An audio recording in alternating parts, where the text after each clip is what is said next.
नमस्कार दोस्तों, स्वागत है आपका अपने YouTube channel ITI technical course में। मेरा नाम है कुलदीप सिंह और मैं आप लोगों को पढ़ाऊंगा फिटर ट्रेड की थ्योरी। फिटर ट्रेड के 2 बैच चल रहे हैं, fitter first year and fitter second year. दोनों की क्लासेस स्टार्ट हो चुकी हैं। इससे पहले की क्लास में मैं आप लोगों को फिटर फर्स्ट ईयर का सिलेबस बता चुका हूँ और फिटर सेकंड ईयर के भी सिलेबस बता दिया हूँ। जिसको सिलेबस देखना है वो जाके पिछली वीडियोज़ में देख सकता है। प्लेलिस्ट में आपको दोनों मिल जाएगा। फिटर फर्स्ट ईयर की अलग प्लेलिस्ट है और फिटर सेकंड ईयर की अलग प्लेलिस्ट बनी हुई है। दोनों को मैं सिलेबस बता चुका हूँ और आज मैं आप लोगों को पढ़ाऊँगा फिटर ट्रेड का फर्स्ट ईयर का पहला चैप्टर। उसका दूसरे बैच में पढ़ाऊँगा फिटर का सेकंड ईयर का पहला चैप्टर। यानी 2 बैचेस साथ साथ चलेंगे, फर्स्ट ईयर का और सेकंड ईयर का साथ साथ बैच चलेगा, जिसमें मैं सबका थ्योरी पढ़ाऊँगा, सभी चैप्टर की थ्योरी पढ़ाऊँगा। एक चैप्टर होने के बाद उस चैप्टर का मैं पूरा ऑब्जेक्टिव क्वेश्चन कराऊँगा जो कि आप लोगों के ITI एग्जाम में आ रहे हैं और इसके साथ साथ कंपटीशन के एग्जाम में भी पूछे जा रहे हैं, ताकि आप लोग ITI पास आउट होने के बाद किसी भी एग्जाम के यदि आप लोग टेस्ट देते हैं तो आप लोग क्वालिफाई कर जाओ। यानी मुख्य उद्देश्य क्या है कि आप लोग ITI के साथ साथ कंपटीशन की भी तैयारी कर लो। ITI तो पास हो ही जाओ, उसके साथ कंपटीशन भी क्वालिफाई कर जाओ। ठीक है, तो आज की क्लास रहेगी फिटर की फर्स्ट चैप्टर की फर्स्ट क्लास। ठीक है, वीडियो नंबर फर्स्ट। एक चैप्टर एक दिन में नहीं समाप्त होगा। कम से कम एक चैप्टर को समाप्त करने के लिए यदि आपको अच्छे से पढ़ना है तो 2 से 3 दिन, 4 दिन, 5 दिन लगते हैं।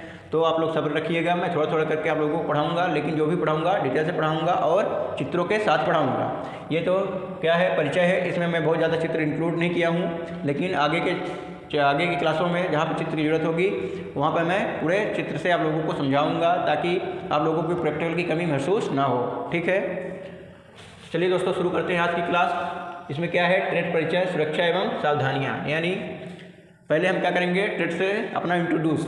ठीक है, यदि हम किसी से मिलते हैं तो सबसे पहले क्या करते हैं, परिचय करते हैं। तो हम फिटर ट्रेड से आज क्या करेंगे, अपना फिटर ट्रेड को हम पहचानेंगे, फिटर ट्रेड होता क्या है। ठीक है, तो फिटर ट्रेड के परिचय में क्या है, वर्तमान समय में सभी प्रकार के औद्योगिक कार्यों को करने के लिए मशीनों का प्रयोग किया जाता है। ठीक, मशीनों के लगातार प्रचालन के कारण इनके कलपुर्जों में घिसावट व टूट फूट होती रहती है। आजकल आप लोग भी जानते हैं, कोई भी कार्य हो सब काम मशीनों से हो रहा है, और जब सभी काम मशीन से कर रहे हैं, जब मशीन चलती उसके पार्ट घिसते हैं, टूटते हैं। ठीक है, तो हम क्या करते हैं, उनको पुनः बदलने की जरूरत होती है ताकि हमारा मशीन फिर से प्रॉपर रूप से काम कर सके।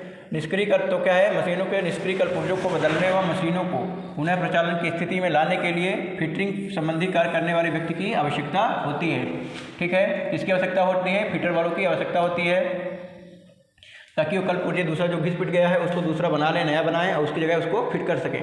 ठीक, उद्योगों में फिटिंग संबंधी कार्य करने वाले व्यक्ति फिटर कहलाता है। फिटर कौन कहलाता है, ऐसा व्यक्ति जो फैक्ट्री में काम करता है। कौन सा काम करता है, जो मशीनों के कलपुर्जे बनाता है उनको फिट करता है, वो क्या कहलाता है, फिटर कहलाता है। ठीक है, एक कुशल फिटर को मशीनों पर की जाने वाली विभिन्न प्रकार की संक्रियाओं जैसे filing, turning, welding, drilling and reaming, chipping, soldering, forging, seat metal कार्य, मरम्मत कार्य, पाइप फिटिंग इत्यादि के साथ साथ विभिन्न प्रकार के कलपुर्जों व औजारों जैसे स्क्रू, बोल्ट, नट, हैमर, फाइल, चीजल, हेक्सा एवं मशीन जैसे लेथ मशीन, ड्रिल मशीन आदि का सैद्धांतिक तथा प्रयोगात्मक ज्ञान होना चाहिए। ठीक है, इसका मतलब क्या हुआ, जो फिटर है, जो फिटर का कार्य कर रहा है उस व्यक्ति को क्या क्या नॉलेज होना चाहिए, फाइलिंग का, टर्निंग का, वेल्डिंग, ड्रिलिंग, रीमिंग, इस सब का ज्ञान होना चाहिए कि हमको फाइलिंग कैसे करनी है, ड्रिलिंग कैसे करनी है, कहाँ पे कौन सी ड्रिलिंग करनी है, इन सब के बारे में जानकारी होनी चाहिए। इसके साथ साथ लेथ मशीन हो गई, बहुत सारी मशीनें यूज होती हैं, लेथ मशीन हो गई, ड्रिल मशीन हो गई, जो भी मशीनें होती हैं उनके बारे में हमको जानकारी होना चाहिए कि ये कैसे काम करती है, किस सिद्धांत में काम कर रही है। यदि ये रुक जाती है, इसमें कुछ फॉल्ट आ जाता है तो इसको हमको कैसे मेंटेन करना है, यानी मरम्मत करनी है। इन सब के बारे में हमको सैद्धांतिक एवं प्रयोगात्मक ज्ञान होना चाहिए। सैद्धांतिक यानी थ्योरेटिकल ज्ञान, उसके बारे में हमको जानकारी हो चाहिए, उसके फैक्ट पता होने चाहिए, एवं प्रयोगात्मक ज्ञान यानी ऐसा नहीं कि केवल हमको फैक्ट पता हो और जब हम उसको सुधारने जाए तो सुधार ना पाएँ। इसलिए हमको दोनों चीज़ें पता होनी चाहिए, फैक्ट्स भी पता होने चाहिए और उसका प्रैक्टिकल ज्ञान भी होना चाहिए। ठीक है, फिर क्या है, इस प्रयोजन है भारत सरकार, और इसी काम के लिए क्या कर रही है भारत सरकार, ITI में फिटर ट्रेड को चला रही है। ठीक है, ताकि हम क्या कर सकें, कुशल फिटर तैयार कर सकें। फिटर कुशल कारीगर में बहुत अंतर होता है। जो कुशल कारीगर होता है उसके काम की क्वालिटी बहुत ही उत्तम होती है, और जो कारीगर सीखा नहीं होता यानी कुशल नहीं होता, वो घटिया काम करके देता है। तो सरकार की महत्वाकांक्षा है कि जो भी फिटर तैयार हो, जो भी कारीगर तैयार हो, कुशल हो, इसलिए ITI चलाई जाती है और ITI में विभिन्न ट्रेड ऑपरेट किए जाते हैं। ठीक है, फिर क्या, संस्थान में नए छात्रों को दिए जाने वाले सभी आवश्यक निर्देश। जब आप किसी ITI संस्थान में प्रवेश ले जाते हैं तो वहाँ पर बहुत से आपको इंस्ट्रक्शन दिए जाते हैं, उसके बारे में आप लोगों को बता दूँ। फीडर ट्रेड के लिए संस्थान में प्रवेश लेने वाले छात्रों को प्रथम सप्ताह में ही संस्थान में होने वाली विभिन्न प्रकार की गतिविधियों से अवगत कराया जाता है। ये गतिविधियाँ निम्न प्रकार हैं। क्या है, जब आप एडमिशन लेते हो तो आपको तुरंत बताया जाता है कि आपको कॉलेज में या इंस्टीट्यूट में, कॉलेज नहीं कह सकते हो, संस्थान होता है, इंस्टीट्यूट में हमें क्या क्या करना है, क्या क्या नहीं करना है। ठीक है, जैसे छात्र संस्थान में छात्रों के सप्ताह में 40 घंटे की कक्षाएं चलती है। ये आपको बताया गया है कि एक मतलब सप्ताह में कितने घंटे क्लास चलेगी, जिसमें कितना घंटा आपका थ्योरी होगा, कितने घंटे आपका प्रैक्टिकल होगा, कितने घंटे आपकी एम्प्लॉयबिलिटी वर्कशॉप प्रिपरेशन होगा, ईडी होगी। आप लोगों को पता होगा जो भी फिटर से आईटीआई कर रहा है उसमें कितनी सब्जेक्ट लगती है। एक फिटर थ्योरी हो गई, फिटर प्रैक्टिकल हो गया। ठीक, उसके बाद आपको लगेगा वर्कशॉप कैलकुलेशन एंड साइंस, इसमें मैथ रहेगा, थोड़ा बहुत साइंस रहती है, एम्प्लॉयबिलिटी स्किल आती है और ईडी रहती है, इंजीनियरिंग ड्राइंग रहती है। ठीक है, सबकी टाइम फिक्स होती है कि 40 घंटे में कक्षा चलती है, जिसमें प्रथम 25 घंटे प्रायोगिक होती है यानी प्रैक्टिकल होती है, 7 घंटे ट्रेड से संबंधित थ्योरी यानी फिटर की थ्योरी होगी जो मैं आप लोगों को पढ़ाऊंगा, 2 घंटे का वर्कशॉप होगा, वर्कशॉप एवं कैलकुलेशन, वो भी उसकी भी क्लास चलने वाली है, WCS की भी क्लास चलेगी और ईडी की भी क्लास मैं आप लोगों को अवेलेबल कराऊंगा और एम्प्लॉयबिलिटी भी मैं आपको इसी चैनल के माध्यम से पढ़ाने की कोशिश करूँगा। ठीक है, तथा द्वितीय वर्ष हेतु 25 घंटे प्रायोगिक, 9 घंटे ट्रेड से संबंधित थ्योरी, 2 घंटे वर्कशॉप कैलकुलेशन एंड 2 घंटे ईडी आता है और 2 घंटे एम्प्लॉयबिलिटी स्किल आती है। ठीक है, आपको टाइम बताया गया है कि आपको कॉलेज में यानी इंस्टीट्यूट में कितने घंटे क्या पढ़ाया जाएगा।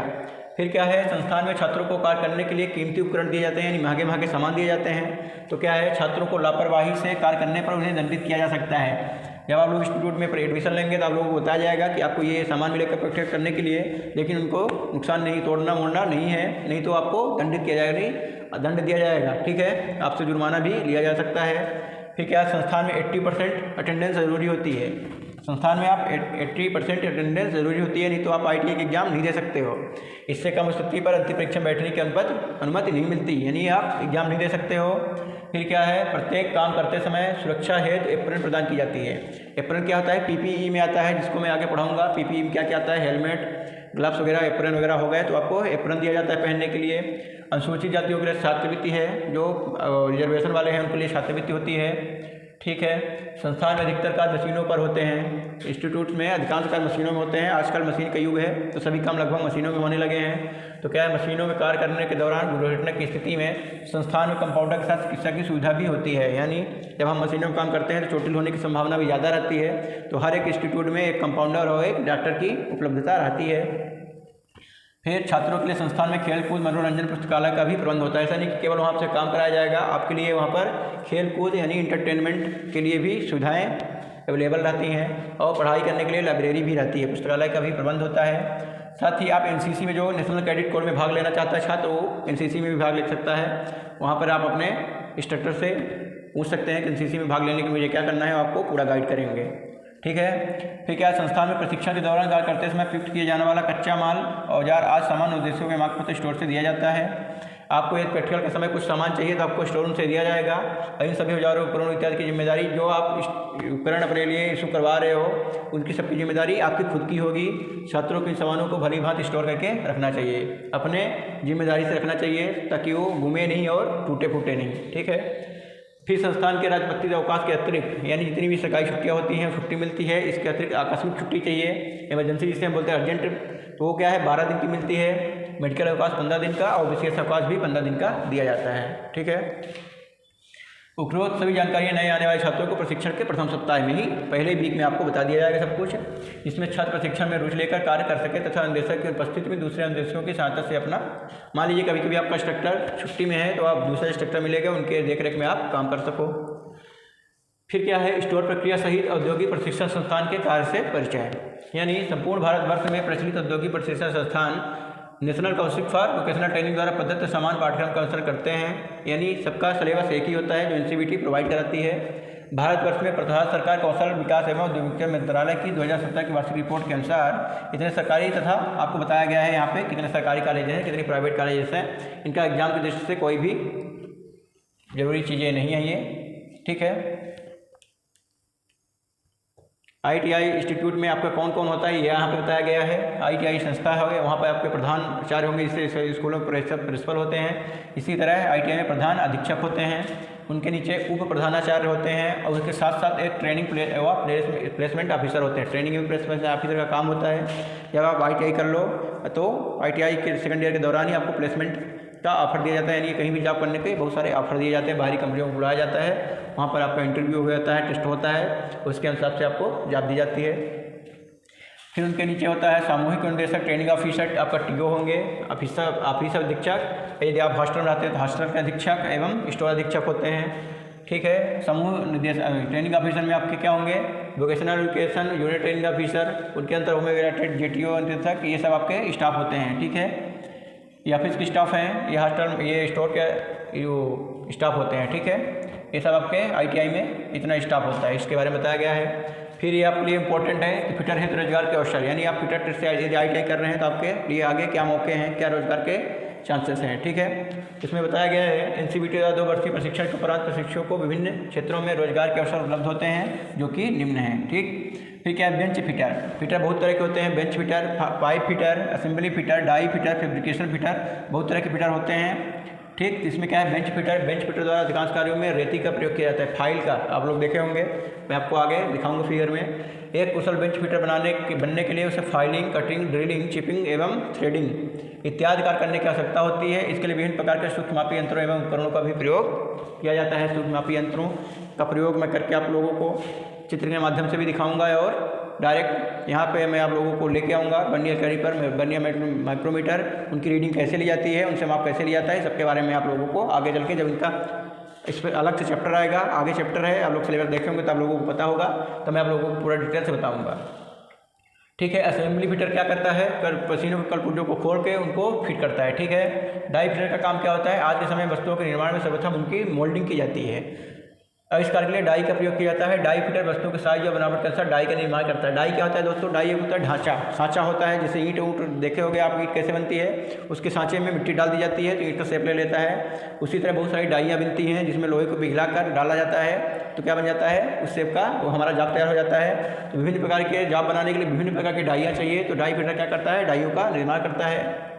फिर फैब्रिकेशन फिटर हो गया। फैब्रिकेशन कार्य क्या है, फैब्रिकेशन फिटर द्वारा ही किया जाता है। फैब्रिकेशन सब लोग करवाते हैं। इसके अंतर्गत धातु की सीट पर रिवेटिंग जोड़ लगाकर वस्तुओं का निर्माण किया।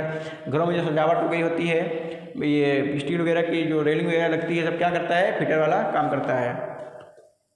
ठीक है, फैब्रिकेशन फिटर स्टील जैसे अलमारी का निर्माण हो गया, ट्रंक, स्टूल, जाली आदि का निर्माण भी फैब्रिकेशन फिटर कर सकता है। फिर पाइप फिटर, पाइप फिटिंग कार्य करने वाले को प्लम्बर भी कहा जाता है, फिटर को प्लम्बर कहा जाता है। तथा घरों में पानी की पाइप लाइनों को जोड़ना इत्यादि जो प्लम्बर का काम कर सकता है, जो प्लम्बर का करता है वही काम पाइप फिटर भी करता है। ठीक है, पाइप को जोड़ना, तोड़ना, ब्रांचेस निकालना, टी ब्रांचेस निकालना, drainage pipe, rain water pipe, सब अलग अलग पाइपें होती है, सबका काम ये क्या करता है, पाइप फिटर करता है। फिर एक आता है मेंटेनेंस फिटर। बंद पड़ी मशीनों को, कोई मशीन बंद हो गई है किसी कारणवश, उनको मरम्मत करने का कार्य कौन करता है, मेंटेनेंस फिटर करता है। उपरोक्त कहते हैं, इसके अतिरिक्त भी बहुत सारे फिटर होते हैं, जैसे लोकोमोटिव फिटर हो गया, aircraft structural fitter, steam fitter, लाग फिटर आदि भी होते हैं, जिनके द्वारा विभिन्न कार्य संपन्न किए जाते हैं। तरह तरह के फिटर होता है। ठीक है, फिटर वालों के लिए जॉब की बहुत सारी अपॉर्चुनिटीज होती है, बहुत सारे अवसर आगे मिलते हैं। ठीक, फिटर के लिए आप फिटर से ITI करने के बाद अप्रेंटिसशिप कर सकते हैं, किसी भी प्राइवेट कंपनी में जॉब कर सकते हैं, और गवर्नमेंट वैकेंसी निकलती है उसमें भी आप अप्लाई कर सकते हैं और गवर्नमेंट एम्प्लॉय बन सकते हैं। इसके साथ साथ ITI में जो TO होते हैं, आपके ट्रेनिंग ऑफिसर होते हैं, वो भी फिटर से ही पढ़ के आगे निकलते हैं। तो आप भी ITI कर लें फिटर से भी, इसकी वैकेंसी निकलती है, समय समय पर TO की वैकेंसी निकलती है, आप उसको क्वालिफाई करके खुद भी इंस्ट्रक्टर बन सकते हैं। फिर एक्सीडेंट, यदि आप हम कोई भी काम करते हैं तो उसमें एक्सीडेंट के भी चांसेस होते हैं। यदि हम गाड़ी चलाते हैं तो उसमें भी एक्सीडेंट के चांस होते हैं। इसी तरह के हम कोई भी मशीन ऑपरेट करते हैं तो उसमें भी एक्सीडेंट के चांस होते हैं। अधिकांश एक्सीडेंट तो लापरवाहियों के कारण होता है, लेकिन कभी कभी अचानक भी एक्सीडेंट हो जाते हैं जिसमें थोड़ी सी लापरवाही होती है और एक्सीडेंट बड़ा हो जाता है। तो हम देखेंगे एक्सीडेंट कैसे होते हैं और क्यों होते हैं, उनसे हम कैसे बच सकते हैं। दुर्घटना क्या है, एक नियंत्रित न होने वाली घटना है, यानी दुर्घटना एक्सीडेंट क्या होता है, वो हमारे नियंत्रण में बिल्कुल नहीं रहता, और जब होता है तो हमारी दिमाग नहीं काम करती और वो हो जाता है। इसमें किसी वस्तु पदार्थ या व्यक्ति की क्रिया प्रतिक्रिया के कारण व्यक्ति का चोट लगने की संभावना बनी रहती है। दुर्घटना में क्या होता है, किसी भी वस्तु पदार्थ या व्यक्ति की क्रिया या प्रतिक्रिया, रिएक्शन या किसी के कारण चोट लग सकती है। ठीक है, जरा सी भी असावधानी, थोड़ी सी भी सावधानी दुर्घटना का कारण भी बन सकती है, यानी थोड़ी सी भी लापरवाही यदि आप करते हैं तो उससे दुर्घटना, बड़ी से बड़ी दुर्घटना हो सकती है।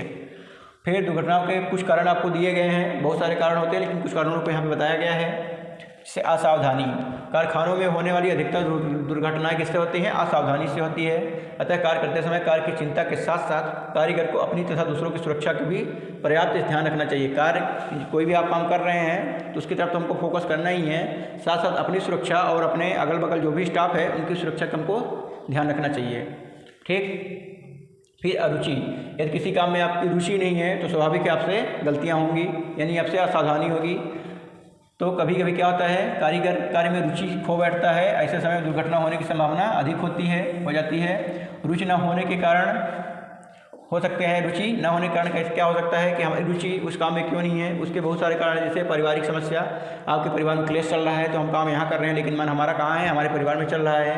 फैक्ट्री से पैसा ना मिलना, यदि आपको बराबर टाइम पे वेतन नहीं मिल रहा है तब भी आपका इंटरेस्ट नहीं रहेगा काम करने में, या किसी गलती या किसी आपको बॉस ने आपके सीनियर अधिकारी ने आपको डांट लगा दी है तो भी हमारा मन उधर ही चला जाता है, या किसी से झगड़ा हो गया है तो भी हमारा मन काम से हट के आधा उधर रहता है आधा काम में रहता है, तो वहाँ भी दुर्घटना हो सकती है। फिर क्या है, जल्दीबाजी। कभी कभी क्या होता है, हम कोई काम करने के लिए जल्दी करने की कोशिश करते हैं, या तो कंपटीशन के चक्कर में कि हम सामने वाले से आगे हो जाएँ, या तो हमको घर जाने की जल्दी रहती है, या हमको आराम करने की जल्दी रहती है तो हम जल्दीबाजी करते हैं, और जल्दीबाजी के चक्कर में बहुत सारी गलतियाँ कर देते हैं, यानी असावधानियाँ हो जाती हैं और वहीं से हमारा वो दुर्घटना का कारण बन जाता है। ठीक है। फिर क्या है, अज्ञानता है। यदि आप किसी कार्य को करते समय मशीन के बारे में नहीं जानते हैं, उपकरण के बारे में अच्छी से जानकारी नहीं है और आप उसमें काम करने लगे हैं तो आपको स्वाभाविक है वहाँ पर दुर्घटना हो जाएगी, क्योंकि आप मशीन के बारे में प्रॉपर जानकारी आपके पास है नहीं, आप अल्प ज्ञान में या अज्ञानता में काम कर रहे हैं, आपको कुछ आइडिया है नहीं कहाँ पर क्या होता है, तो आप वहाँ पर दुर्घटना होने के पूरे चांसेस होते हैं। जिस उपकरण के बारे में पूरी जानकारी ना हो उससे छेड़छाड़ बिल्कुल नहीं करनी चाहिए। कभी कभी अपनी झूठी शान दर्शाने के लिए कारीगर क्या करते हैं, ऐसा कार्य करने लगते हैं जो दुर्घटना का कारण बनते हैं। क्या होता है, हम दूसरों को दिखाने के लिए, अपनी झूठी तारीफ करवाने के लिए, जिस मशीन के बारे में जानकारी नहीं होती वहाँ पर भी काम करने लगते हैं ताकि हमारी तारीफ हो और वहीं पर दुर्घटना हो जाती है। फिर उत्सुकता, क्यूरोसिटी। ठीक है, उत्सुकता क्या होती है? उत्सुकता इंसान की प्रवृत्ति है। इंसान जब से जन्म लेता है उसके क्यूरियोसिटी हमेशा रहती है, नई चीज़ें जानने की, नई चीज़ें सीखने की उत्सुकता रहती है। तो क्या होता है, उत्सुकता मानव स्वभाव में बसी हुई है। ठीक है, परंतु इस पर कारखानों में कार्यरत कारीगरों को अंकुश लगाना होता है। ज़्यादा उत्सुक व्यक्ति भी दुर्घटना का शिकार बन जाता है। जो व्यक्ति ज़्यादा क्यूरियोसिटी, जिसको ज़्यादा उत्सुकता रहती है वो भी दुर्घटना का कारण बन सकता है। क्यों? क्योंकि उत्सुकता बस वो जो काम नहीं जानता उसको भी करने की कोशिश करता है बिना किसी से सीखे। ठीक है। फिर अगला है असुरक्षित हस्त औजार, यानी अनसेफ हैंड टूल्स।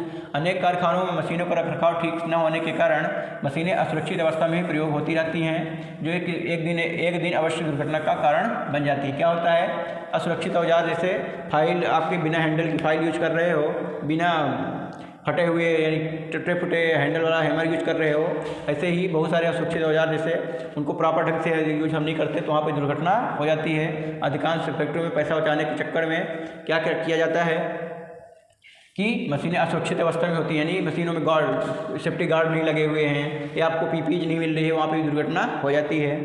फिर इसी प्रकार असुरक्षित हस्त औजारों से भी दुर्घटना हो सकती है, जैसे बैट, फटा हुआ हथौड़ा, ठीक है, या बिना हत्थे की फाइल तथा मशरूम हैंडेड चीज़। ये देखिए आपको चित्र में दिखाया गया है, ये एक हैमर है यानी हथौड़ा है, जिसमें ये हैंडल यहाँ पे फटा हुआ है और यहीं पे हम पकड़ते हैं तो मेरा हाथ यहाँ इसके बीच में आ सकता है और हम चोटिल हो सकते हैं। ये फाइल आपको दिखाई गई है जिसमें यहाँ पे हैंडल होना चाहिए लेकिन हैंडल नहीं है, तो ये जो इसका ये छोर है नुकीला होता है, हमारे हाथ में चुभ के हमारे हाथ को कट लगा सकता है और वहाँ से ब्लीडिंग होने लगेगी। फिर अगला चैप्टर है हमारा असुरक्षित लेआउट। ठीक है, कारखानों में विभिन्न मशीनें स्थापित करते समय उनके लिए पर्याप्त स्थान छोड़ना चाहिए। कई बार अपर्याप्त स्थान होने के कारण मशीनों के द्वारा भी दुर्घटना घट सकती है। क्या होता है, जब हम एक ही स्थान पे एक ही वर्कशॉप में बहुत सारी मशीनें फिक्स करते हैं तो उनके बीच में पर्याप्त स्पेस होना चाहिए। यदि बहुत पास मशीनें रखेंगे तो वहाँ पर भी दुर्घटना के कारण बन सकते हैं। वहाँ पर आसपास हमको निकलने की जगह नहीं रहेगी, हम सट के काम करेंगे, उससे भी बहुत सारी दुर्घटनाओं का कारण बन सकता है। फिर क्या है, काम करने का अनुपयुक्त तरीका। यदि काम करने का हमारे पास प्रॉपर ढंग नहीं है तो वहाँ पर भी दुर्घटना हो जाएगी। अनजाने में कई बार कारीगर काम करने का गलत तरीका अपना देता है, जैसे बिना हैंडल की रेती से फाइल करना, चलती हुई मशीनों में तेल देना, बिना शटर बंद की मशीन को खोलना या चलती मशीन को हाथ से रोकना। ये क्या है, गलत तरीके से ये गलत तरीके भी दुर्घटना का कारण बन सकते हैं। बिना हैंडल की रेती मैं आपको बता दिया।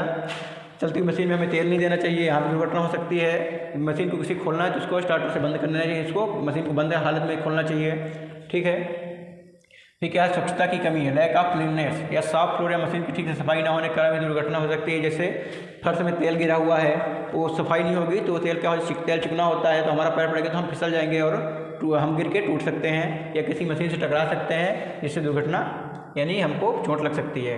ठीक है। फिर अनुशासन की कमी है, लैक ऑफ डिसिप्लिन, कार्यशाला में अनुशासन बहुत ही ज़रूरी होता है। डिसिप्लिन तो हर एक जगह ज़रूरी होता है, चाहे इंस्टीट्यूट में हो, स्कूल में हो, या लाइफ में, घर में, कहीं भी डिसिप्लिन का बहुत ही इंपॉर्टेंस है। तो क्या है, अनुशासन की कमी होने के कारण कर्मचारी आपस में हंसी मजाक करने लगते हैं। इसी हंसी मजाक में कई बार दुर्घटना हो जाती है। क्या होता है, जब डिसिप्लिन की कमी होती है तो हम लोग फैक्ट्री में ही हंसी मजाक करने लगते हैं, एक औजार से दूसरे औजार से खेलने लगते हैं। इसमें क्या होता है, दुर्घटनाएँ हो जाती हैं। फिर असुरक्षित पहनावा यानी जो भी हम कपड़े पहनते हैं, जो भी हमारा ड्रेस है, यूनिफॉर्म है, उसके भी गाइडलाइंस है कि हमको कैसे पहनने चाहिए, कौन से कपड़े नहीं पहनने चाहिए। जैसे ढीले कपड़े, टाई, मफलर आदि का प्रयोग कारखाने में बिल्कुल वर्जित होता है। क्यों? क्योंकि ढीले कपड़े जो होते हैं या टाई मफलर होता है, वो मशीनों में फंसने का चांसेस होते हैं। यदि मशीन में एक बार फंस गया तो हमको खींच लेगा और हमको चोटिल कर सकता है, या मेरी जान भी, या इंसान की जान भी जा सकती है। तो ये सब ढीले कपड़े, टाई मफलर आदि का कारखाना में प्रयोग वर्जित होता है, यानी आप नहीं पहन सकते। आपको टाइट कपड़े, बहुत टाइट भी नहीं लेकिन चुस्त कपड़े, टाई वगैरह पहनने चाहिए, टाई मफलर का यूज नहीं करना चाहिए।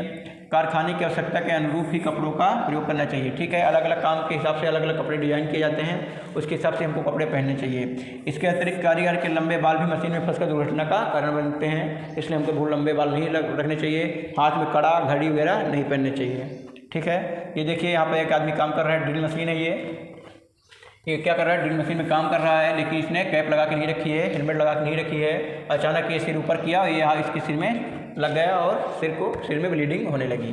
ठीक है ना। यही सब लापरवाहियाँ होती हैं वर्कशॉप में। फिर क्या है, अतः कारीगर को कार्यशाला के अनुरूप ही सुरक्षित कपड़े पहनने चाहिए, है ना। हर काम के हिसाब से, हर वर्कशॉप के हिसाब से कपड़े पहनने चाहिए। ये देखिए, ये आदमी पूरे पीपीच के साथ है, ईयर प्लग लगा के रखा है ताकि कान न खराब हो, हेलमेट लगा रखा है सिर की सुरक्षा के लिए, चश्मे पहन रखा है आँख की सुरक्षा के लिए, टाई बिल्कुल नहीं पहना है, फिट पैंट पहना है, न चुस्त है न बहुत टाइट है, न ढीला है न टाइट है। अगली में कोई अंगूठी हमको नहीं पहननी है, हाथ में कड़े नहीं पहनने हैं, धागा नहीं बांधना है, टाई नहीं लगानी है। ठीक है। जूते, सेफ्टी शूज पहन के रखा है। ये देखिए, ये क्या कर रहा है, वो व्यक्ति क्या बिना हेलमेट का काम किया था, उसको चोट लग गई। ये व्यक्ति हेलमेट के साथ मर रहा है, यदि उसको चोट यहाँ पर लग भी जाती है तो क्या होगा, इसके सिर को कोई दिक्कत नहीं आएगी।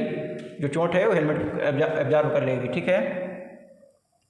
फिर प्रकाश की अनुचित व्यवस्था, अगला दुर्घटना का अगला कारण क्या हो सकता है, प्रकाश की अनुचित व्यवस्था, यानी जहाँ पे हम काम कर रहे हैं, जिस मशीन में काम कर रहे हैं, वहाँ पर प्रकाश प्रॉपर ढंग से प्रकाश नहीं पहुँच रहा है तो भी वहाँ पर दुर्घटना का कारण बन सकता है। अतः मशीनों का प्रशिक्षार्थी कारीगर जहाँ टूल कटाई करता है उस स्थान पर पर्याप्त प्रकाश, मान लीजिए आप कटिंग कर रहे हैं किसी चीज़ की, वहाँ पर पर्याप्त प्रकाश नहीं है, आपको नहीं दिखा, आप जगह अपना हाथ भी कट कर सकते हैं या कहीं भी कट लग सकता है। इसलिए जहाँ भी हम काम करें वहाँ पर पर्याप्त प्रकाश होना जरूरी है। फिर क्या है, अगला टॉपिक है, अगली लाइन है, पॉइंट है, खतरे वाले पदार्थों के साथ विशेष सावधानी न रखना, यानी कुछ पदार्थ ऐसे होते हैं जो खतरनाक होते हैं, जैसे केमिकल वगैरह हो गया, ये सब क्या होते हैं, खतरनाक होते हैं। बहुत से कारखानों में विस्फोटक, तेजाब या जहरीले ज्वलनशील या जहरीली गैसों का प्रयोग किया जाता है। जब भी इस प्रकार के पदार्थों को व्यवहार में लाया जाए तब विशेष सावधानी बरतनी चाहिए। ठीक है। फिर अस्वस्थता या थकान, यदि हम ठीक नहीं है, हमारा स्वास्थ्य ठीक नहीं है या हम थक गए हैं तो भी दुर्घटना का कारण बन सकता है।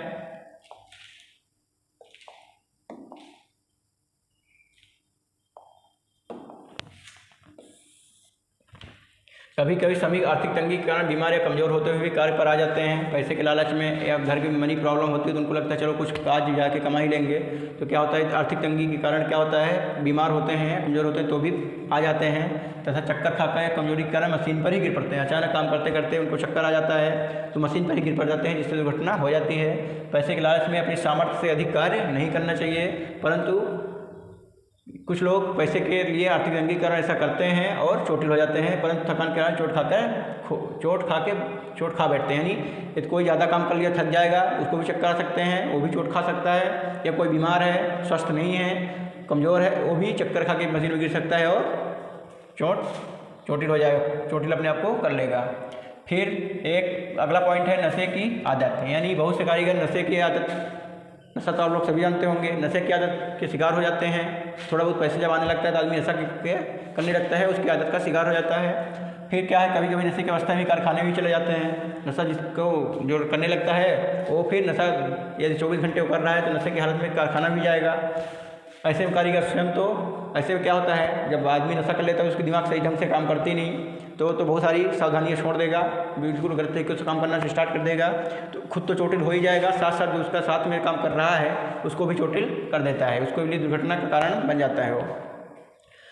ठीक है, फिर क्या है, सुरक्षा की महत्ता। चलो ये तो हो गया दुर्घटना। अगला हमारा क्या है, सुरक्षा की महत्ता। सुरक्षा क्यों जरूरी है इसके बारे में हम देखेंगे। Importance of safety. सुरक्षा शब्द का शाब्दिक अर्थ सुरक्षित रहना, यानी हमको अपने आप को सुरक्षित रखना है, अपने अगल बगल जो काम कर रहे हैं उनको भी सुरक्षित रखना चाहिए। किसी भी अनचाही आकस्मिक दुर्घटना जो किसी भी व्यक्ति या उसके आसपास के वातावरण को प्रभावित करती है उसे सुरक्षित रहना ही कहलाती है। ठीक है, सुरक्षा क्या है, हमको किसी भी दुर्घटना से बच के रहना ही क्या है, सुरक्षा है। ठीक है, किसी भी स्थान अथवा कार्यशाला में दुर्घटना से बचने के लिए विभिन्न सुरक्षा प्रक्रियाओं एवं मानकों का उपयोग किया जाता है। इस सुरक्षा मानकों का कार्यशाला में ध्यान रखना आवश्यक होता है। इसके अतिरिक्त कार्यशाला में कार्य करते समय कुछ विशेष सावधानियां अथवा नियम भी वर्णित किए गए हैं। आगे क्या है, हमको सुरक्षित कैसे रहना है, जैसे कुछ दुर्घटनाओं को आपको बताया गया है कि ये दुर्घटनाएं हो सकती हैं। सभी दुर्घटनाएं ना बताई जा सकती हैं, कुछ दुर्घटनाएं ऐसे होती हैं जिसके बारे में हम नहीं जानते वो भी हो जाती हैं, तो उसमें हमको खुद को सतर्क रहना होता है। इसी तरह जैसे कुछ दुर्घटनाओं के बारे में आपको बताया गया है तो आगे कुछ सुरक्षा टॉपिक के बारे में बताया जाएगा, कैसे हमको अपने आप को सुरक्षित रखना है। ठीक है, किसी भी कार्य में सुरक्षा जब होता है एक महत्वपूर्ण भाग आता है। प्रत्येक कारीगर को सदैव सुरक्षित कार्यकारी स्वभाव बनने के लिए प्रयत्नरत रहना चाहिए। सुरक्षित कार्यकारी स्वभाव सदैव जन धन एवं सामग्री की रक्षा करता है। असुरक्षित स्वभाव से सदैव निम्न कोटि का उत्पादन, न्यून लाभ, दुर्घटना परिणाम ही प्राप्त होते हैं। यानी जो व्यक्ति खुद की सुरक्षा कर सकता है, यानी लापरवाह आदमी नहीं है, सतर्क इंसान है, तो क्या है, अतः प्रत्येक सुरक्षित कार्यकारी स्वभाव का है तो क्या रहेगा, वो सुरक्षित कार्य काम करेगा, जॉब भी सही बनाएगा, माहौल भी उसका सही रहेगा, वातावरण भी सही रहेगा, यानी जन यानी जनता, इंसान का भी नुकसान नहीं होगा, धन का भी नुकसान नहीं होगा। दुर्घटना होती है तो बहुत सारी मशीनें टूटती हैं, उसका धन में यानी हमको क्या होता है, धन का लॉस होता है, तो धन की भी बचत हो जाती है ना, और सामग्री की भी रक्षा करता है, हर चीज़ की रक्षा करता है। कौन, जो सुरक्षित कार्यकारी स्वभाव का होता है, यानी जो सुरक्षा के सभी मापदंडों को अपनाता है। और जो असुरक्षित स्वभाव से होते हैं, यानी सुरक्षा के मापदंडों को नहीं अपनाते हैं, उससे क्या होता है, निम्न कोटि का उत्पादन होता है और न्यून लाभ, कम से कम लाभ भी मिलता है, और क्या होता है, दुर्घटना आदि परिणाम प्राप्त होते हैं, दुर्घटना के भी चांसेस बढ़ जाते हैं।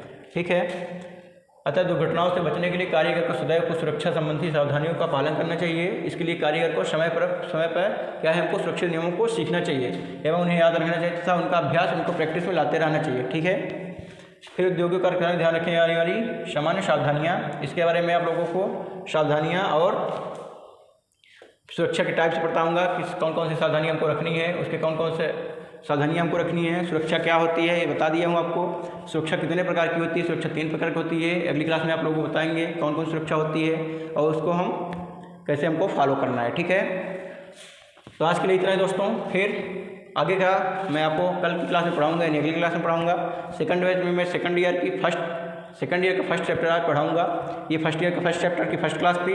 आज मैं अगले बैच में सेकंड ईयर की फर्स्ट चैप्टर की फर्स्ट क्लास लूँगा। तो जो सेकंड ईयर का छात्र है वो जाके उस वीडियो को देख लेगा, और यदि उसने ये सब चीज़ें नहीं पढ़ी है तो इसको भी देखे और सीखे। ठीक है, मैं पूरे डिटेल से आप लोगों को पढ़ाऊँगा। ये तो अभी केवल परिचय और सुरक्षा थी, अभी आगे बहुत इंपॉर्टेंट टॉपिक है जिसको हमको डिटेल से पढ़ना है। तो ठीक है दोस्तों, आज के लिए इतना ही। मिलते हैं आप लोगों को अगली क्लास में। यदि आप लोगों को क्लास पसंद आ रही है तो चैनल को सब्सक्राइब करें और लाइक करें। तब आपको हम मिलेंगे कल, यानी इसी चैप्टर के क्लास नंबर 2 थी, क्लास नंबर 3 में। तब तक के लिए जय हिंद।